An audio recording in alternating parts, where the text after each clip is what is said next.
সেনাপ্রধান তার স্বভাবসুলভভাবে তিনি বক্তব্য রেখেছেন এবং সেনাপ্রধান আমরা মনে করি এই দেশের সেনাবাহিনী দেশপ্রেমিক সেনাবাহিনী তারা স্বভাবতই চায় যে দেশে একটা শান্তি শৃঙ্খলা ফিরে আসুক। যে কোনো নাগরিকের দল করার অধিকার আছে।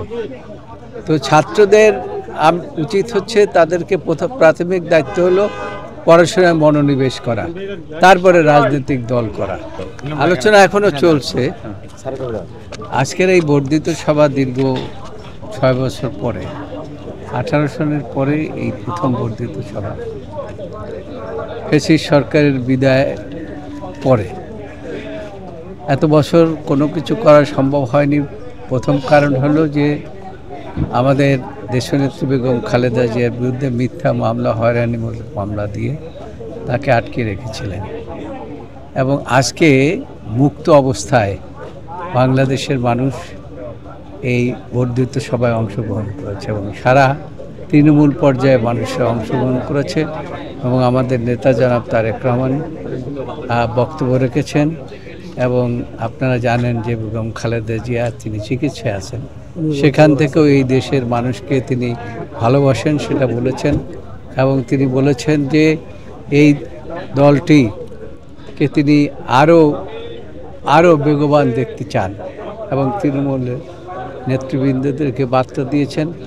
তৃণমূলের নেতৃবৃন্দ বলেছেন যে আমরা আগামীতে এই যে বিভাজন সৃষ্টি চাই না, আমরা চাই ঐক্যবদ্ধ বিএনপি থাকবে এবং বাংলাদেশে আগামী পার্লামেন্ট নির্বাচন এই সরকার যত দ্রুত সম্ভব তত দ্রুত তারা দেবে। একটি দল যে তারা যে এই নির্বাচনকে অন্যদিকে নেওয়ার চেষ্টা করছে, সকলেই তার বিরোধিতা করেছেন। আমাদের নেত্রী বিরোধিতা করেছেন, আমাদের নেতা জনাব তারেক রহমান বিরোধিতা করেছেন, তৃণমূল পর্যন্ত সকলেই এর বিরোধিতা করেছেন। তারা মনে করে যে একমাত্র পার্লামেন্টই হচ্ছে এই আগামী এই দেশের জন্য মঙ্গলজনক, এই দেশের মানুষের ভোটের অধিকার ফিরে আসা। দীর্ঘ 7 বছর পর এই বর্ধিত সভা অনুষ্ঠিত হলো। তৃণমূলের হাইকমান্ডের প্রতি প্রত্যাশা কি ছিল?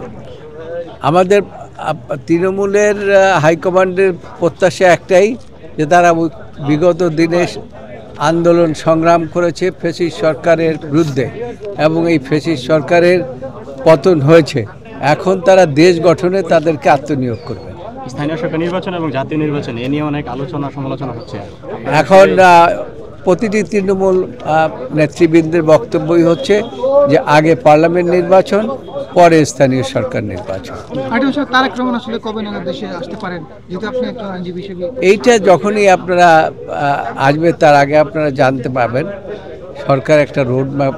সরকারের কাছে একটা রোডম্যাপ দাবি করা হয়েছে যে আগামী কতদিনের মধ্যে তারা নির্বাচন দিতে চান এবং তারা এই দেশটাকে কোন পথে নিয়ে যেতে চান, সেই রকম একটা রোডম্যাপ তিনি দেখতে চান। সেনাপ্রধান তার স্বভাবসুলভভাবে তিনি বক্তব্য রেখেছেন এবং সেনাপ্রধান আমরা মনে করি এই দেশের সেনাবাহিনী দেশপ্রেমিক সেনাবাহিনী তারা স্বভাবতই চায় যে দেশে একটা শান্তি শৃঙ্খলা ফিরে আসুক, তারা অশান্তি চায় না, সেই বার্তাই তারা দিয়েছে।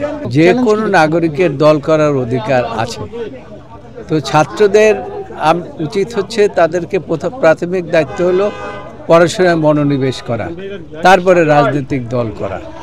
তো এখন সেখানে তারা পড়াশোনাকে বাদ দিয়ে যদি রাজনৈতিক দল করতে চায়, সেখানে কাউকে বাধা দেওয়ার কোনো এখতিয়ার নাই, সুতরাং তারা দল করতেই পারে।